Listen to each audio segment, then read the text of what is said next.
Right now, literally July 19th, I looked.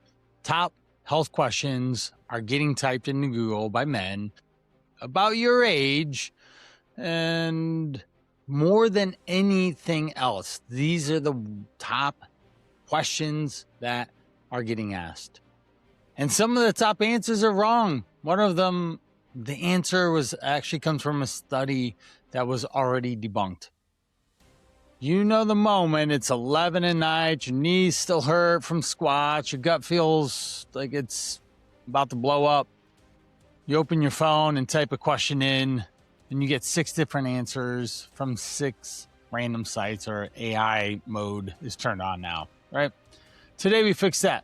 10 real questions, real studies behind every single one. I triple checked on those. Let's rip through all 10 right now. Welcome back to Driven for Health, podcast episode 138. Coach Brian here. These are, we're not guessing here, real questions I found this month on Google. I pulled up real data, and here's what we've got. Now, again, I'm a coach, not a doctor. Nothing here is medical advice. Have to always throw that one in there. Number one, the FDA, how they changed what they think about testosterone therapy. For years, doctors could only prescribe TRT if there was a clear physical cause for low testosterone. They worried about heart risk, mainly. They worried about guys chasing a prescription for normal aging instead of a real medical problem, right? We've seen that especially in, say, Hollywood. That kept a lot of guys from getting locked out from the opportunity to take it, even if they really did have low T, even if their labs were showing signs of that. This has changed. The FDA invited TRT manufacturers to apply for a new approval. This one covers low libido in men with unexplained low T. Not just the old cases, but companies have until April 30th, 2026 to say they're interested. So this was something that has happened and is now moving forward. And this follows an expert panel review from December 2025 that looked at a real trial data. This is obviously early, and the FDA hasn't approved anything yet, but any real approval still needs full clinical evidence showing the benefits outweigh the risks. Here's what it means for you. If you have fatigue, low drive, your mood is in the gutter, sleep is wrecked for no reason, you go to bed on time, you have your sleep routines and all that stuff. If 2 or 3 of those sound familiar, then don't chase a prescription off of a headline. Get your blood panels done first. Start having a real conversation with doctors that know you and that can prescribe what the next best steps is for you, and have an actual real conversation about what's going on with your blood panel. Then you get it read about how to treat your hormones and not just whoever ordered the test. So you actually want that professional that is giving you the instructions to know what they're doing. Question number 2, does skipping sex for a week spike your testosterone? You may have seen claims, abstain for 7 days, testosterone jumps 45% up. Boom, right? It's on fitness forums, Reddits, supplement ads, of course, and half the alpha male content on your feed, but it's false. And this is coming from a 2003 study looking at 28 men. Researchers found testosterone spiked on day 7. One time in that small group of 28 men. Unfortunately, it's just not a large group, if you know what I'm saying. And it dropped right back down to baseline, even through continued abstinence, like 14 days. The study got retracted. It wasn't bad data. Authors had already published the same work in a different journal as well. No study since has been repeated for these findings, and that's something to know and understand too, is that Snoops rates this 45% claim as false, and some later research shows no real effect from abstinence at all. Here's why this one goes beyond just trivia. Guys change real behavior over fake science and fake news all the time. You see it in this day and age. They build their entire routines around a stat that isn't actually real. Look at the supplement industry. Holy cow. I actually recorded episode 140 earlier tonight, and it was a gentleman by name Jamie. He lost 38 pounds in the 100-day fat loss challenge, the Call to Rise. I actually banned him from buying supplements because he kept buying these things after the fact, asking me about them. I was like, dude, they don't have a minimum viable dose. They aren't effective. You're getting sold hype, and you don't even know how much you're supposed to take of these things. Stop it. You're not allowed to buy supplements anymore. And like, this is a real thing. He has spent hundreds or if not thousands of dollars chasing the muscle man inside the advertisements about this. So we don't want to do this. So this was retracted. It's a 20-year-old study on 28 guys. Is not an actual testosterone protocol to be able to weigh and measure actual real facts. So stop building your week around these numbers and put your energy into training, sleeping, healthy nutrition, things that I've gone over ad nauseum on this podcast redundantly. Podcast episode 5 through 11, the nutrition pyramid, episode 17 to 23, the strength training pyramid. That'll get you started in science-backed information that's supported for decades since it's been out. Question 3, GLP-1 drugs. The muscle you don't see leaving. I covered this in episode 123 and did another 2 episodes of 121 and 131 on GLP-1, so you could totally do this and check that out. Ozempic, Wegovy can definitely melt fat fast, but they take off muscle along with it if you're not careful with doing the right types of protocol. And that is the thing that hopefully through this podcast and through just general media, you're starting to see some of this show up. And where you actually see the impact is you're just literally weaker months later. Maybe even see it in your balance. And it depends on how old you are, but it could be a very negatively setting you back, especially if you're closer to 60s or 70s. And how easily your metabolism can stall out. And you're just like, wow, I barely eat any food. Why is it that I am here? Well, if you have restricted calories over a long time, your metabolism adapts. Stanford researchers tested a new compound this year called MF-300. It helped preserve muscle repair in animals treated with GLP-1 drugs. It's already passed phase 1 safety trials in humans and phase 2B trials on the deck for later this year. Stanford's lead researcher, Helen Blau, put it as simple as it can. There is a major unmet need for a drug that can help GLP-1 users preserve their muscle health and strength. And the amount of muscle that you have on your body is a lead determiner of all-cause mortality. The more muscle mass you have, the more likely it is that you will live for longer, which is kind of important. The drug class works for scale for companies and it works for your scale home. The number on the scale isn't necessarily good weight loss though. Muscle can go along with it, and I share some percentages in episode 123 of how much percentage actually goes with muscle. It can increase of 15, 20, 30% of the body weight loss could be coming from muscle, and that will slow down your metabolism naturally because it's metabolically active tissue. If you're on a GLP-1, resistance training is mandatory at least 2 times a week, but ideally 3.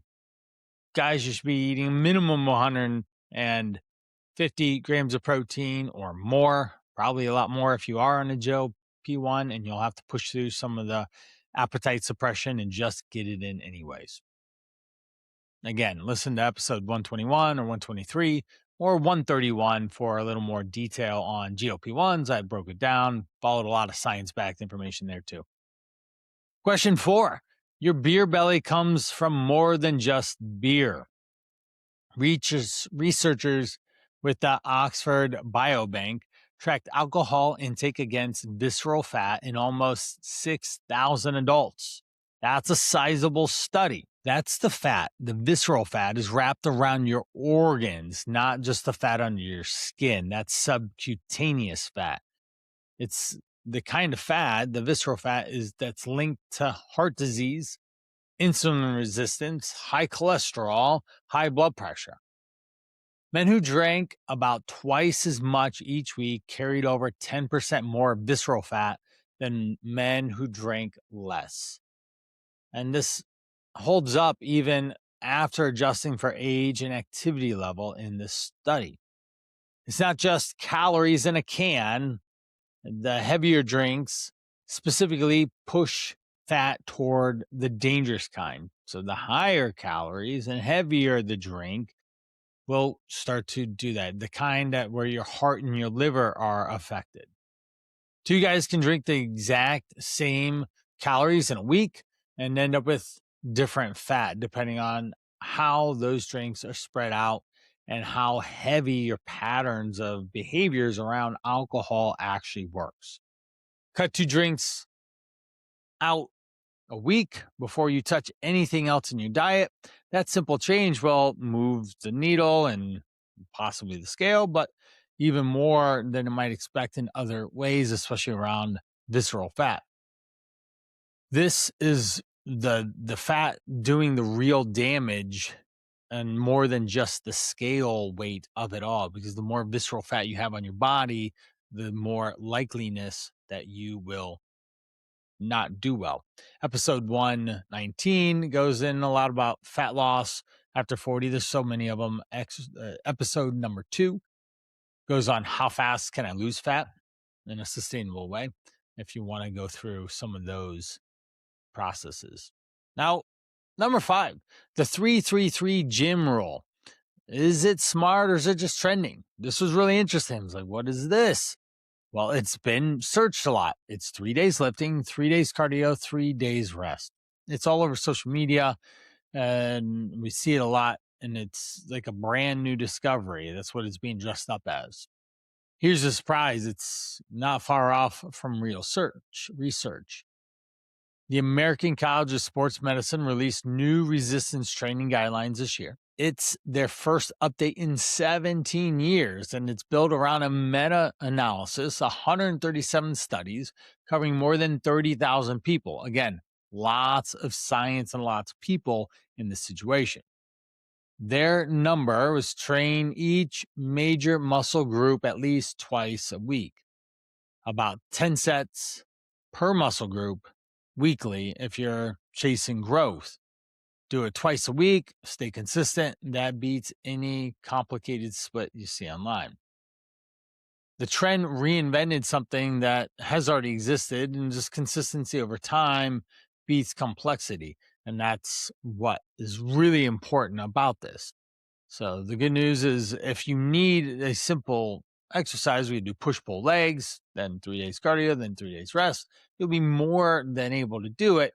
But also, I'm a big fan of cycling through muscle groups. And even more importantly, what I enjoy is making sure that the person that is doing the workouts does the routine that best suits their needs. That's really important.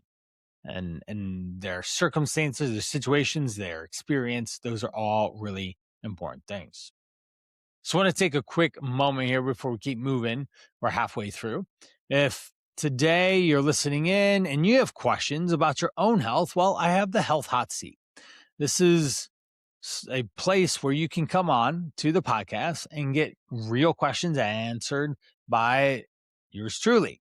I've done episode 35, and there's another one that I did with Dominic, and Let me see this real quick. Which episode is that? I believe it was episode 105. There we go. Episode 35 and 135. So 35 and 105 is where the health hot seat is. So you can listen to those two, and I'd be more than happy to look to see how it can help you. It's pretty simple. You're going to check the show notes. There'll be a link to be able to fill out a form that'll give me all the information I need to know from your health situation. We'll schedule a time to get on a call recording here like this, and then we're going to go through a live coaching session on the podcast. So that's the health hot seat. All right, going back into number 6, why guys are ditching the treadmill sprint for zone 2. A study in JAMA Network Open followed more than 122,000 patients. The fittest group had an 80% lower mortality risk than the least fit group. That's great. That's obvious. Low fitness outranked diabetes, smoking, even existing heart disease as a risk factor for early death. Okay. So that's something to, if you're just literally weak and feeble, then you are at even more risk than someone who's able and strong but has diabetes. Your fitness level, just want to remind it and say it again, predicts survival more than most diseases that we're scared of. So you want to be fit, and it's directly related to your VO2 max. It's your engine, your cardiovascular engine in your body.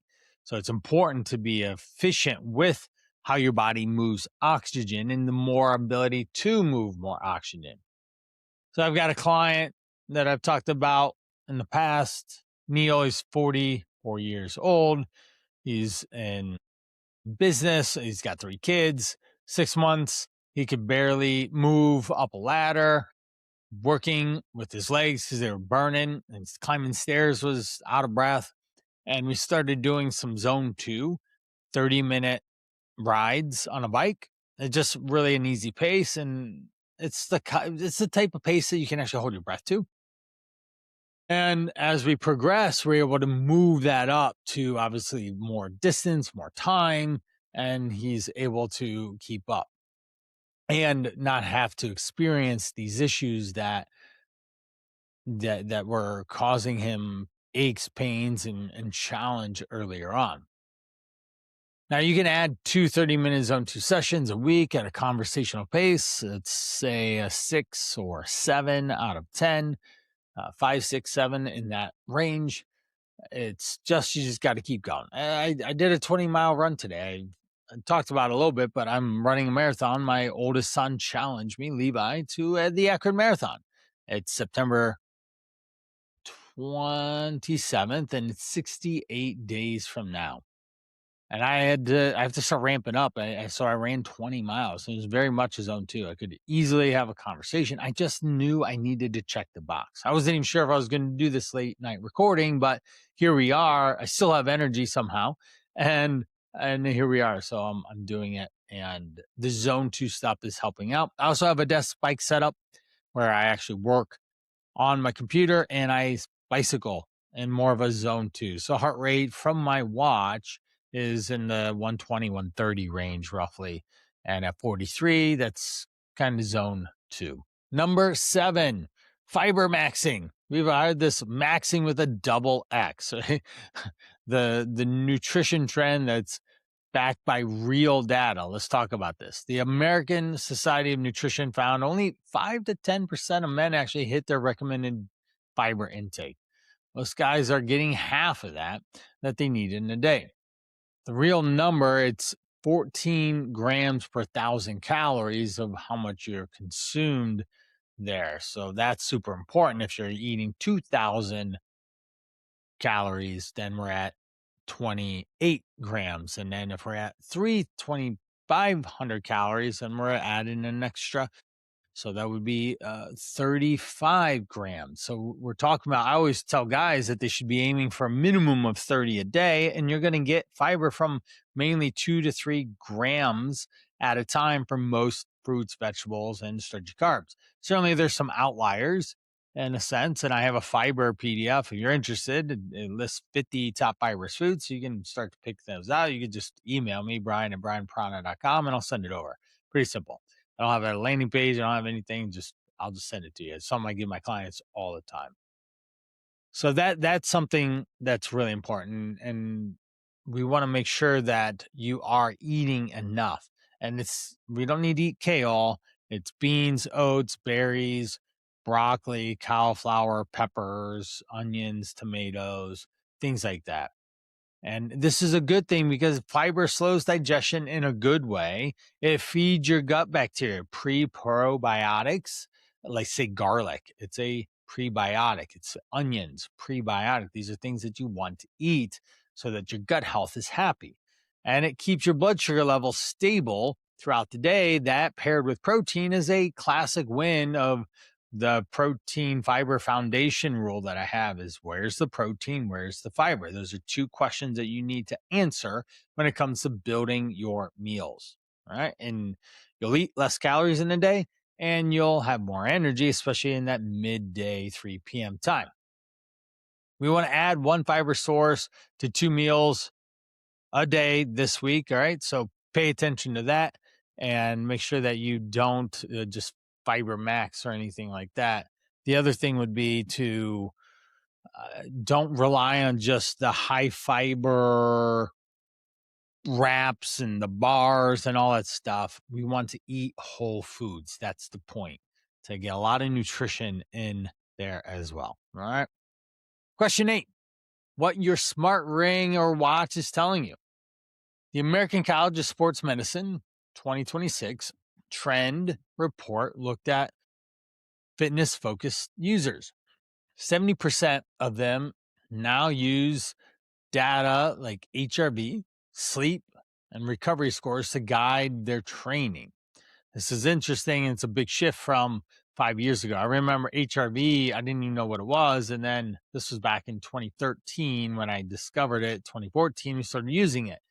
And this is your heart rate variability. And we want to have that as high as possible, meaning that your heart rate, the frequency at which it operates is variable, meaning that it's not just this monotone, like doon, doon, doon, doon, like that, where it's just on the beat. We don't want it to be that way.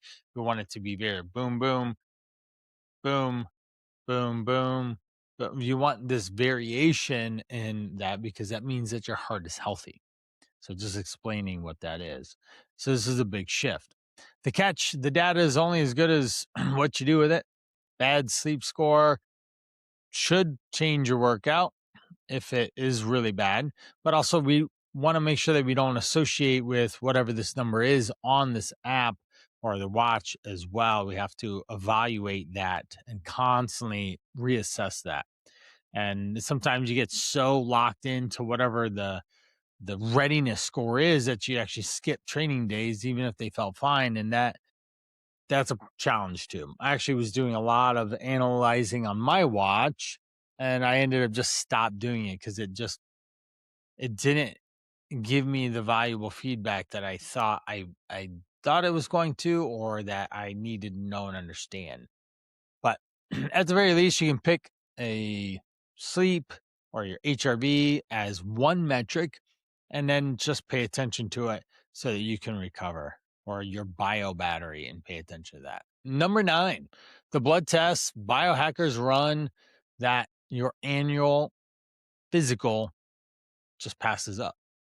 Guys that chase longevity aren't doing mystical, magical things. They're testing more than a standard physical covers.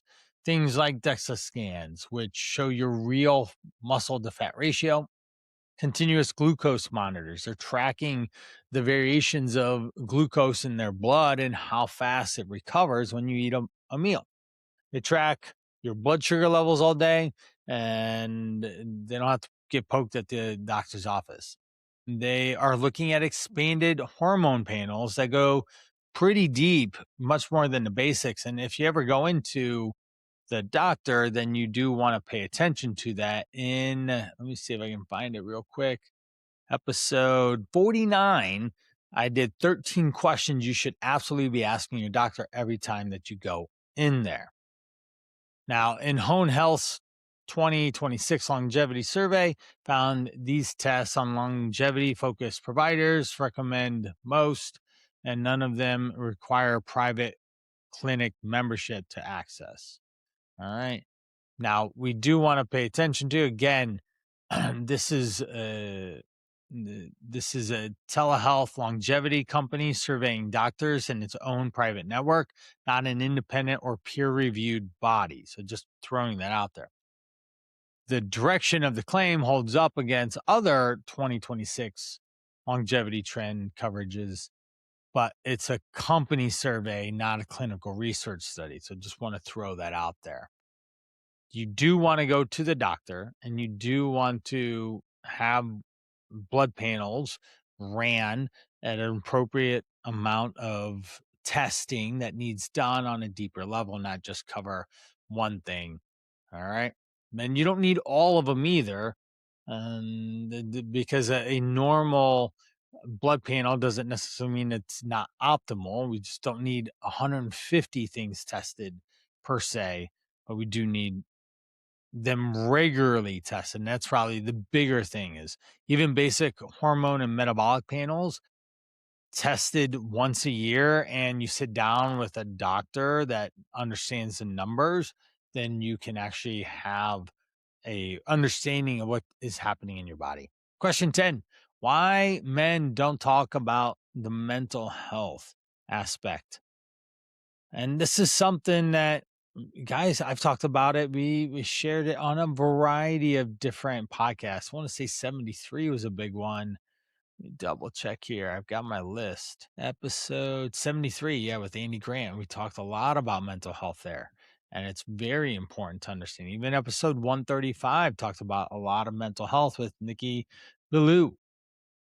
So, heads up, guys. It's a men's mental health resource, reports that men make up roughly 75 to 80% of suicide deaths. That's pretty significant. A study in the American Journal of Psychiatry found fewer than 1 in 5 men had seen a mental health professional in a year before the suicide. For contrast, for women, that number is closer to 1 in 3. Men ask for help far less often than women do, even though the stakes are higher or just as high.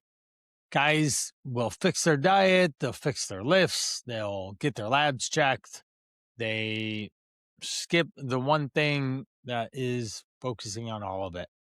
It's in the head. A scale, a blood panel will never share these things. And maybe it will with certain blood panel markers, but you get what I say, is that you can just say you're fine.